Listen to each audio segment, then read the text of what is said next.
వాడంటే ఇంట్లో నాన్న తర్వాత నాన్న. ఇది అడిగినా కాదనకూడదు. సరే.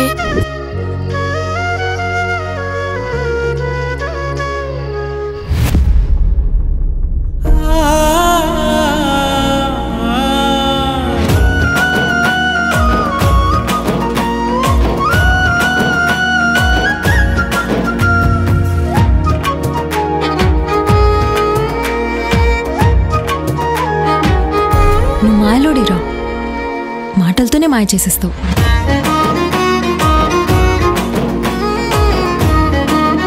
అయినా మీ అమ్మ ఏంటి చెల్లిని అక్కడ వరకు దింపయ్యా అంటది? మరి ఇంకేమనాలి?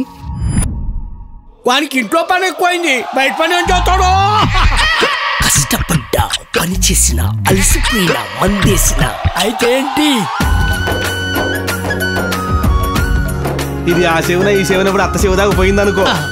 పులసేమో గాని పులుసు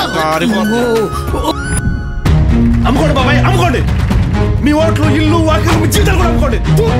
మీరు మారొద్దురా బాబు, మారితే ఊరు బాగుపడిపోతుంది. మీరు మారకండి, అలాగే ఉండండి. ఒక ఇంటి సమస్యని ఈ ఊరు గొడవలా చేసేలా ఉన్నావు కదరా.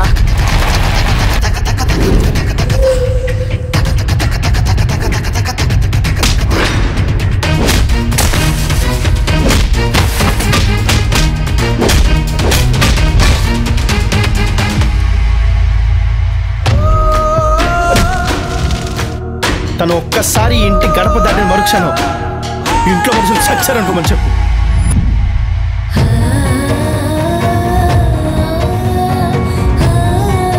నీకు దండం పెడతారా, నన్ను వదిలేరా ప్లీజ్. నిన్ను లవ్ చేయబోతే కనుక నిన్ను బావాని ఎందుకంటది? నీకే ఫోన్ చేసి ఎందుకు రమ్మంటది?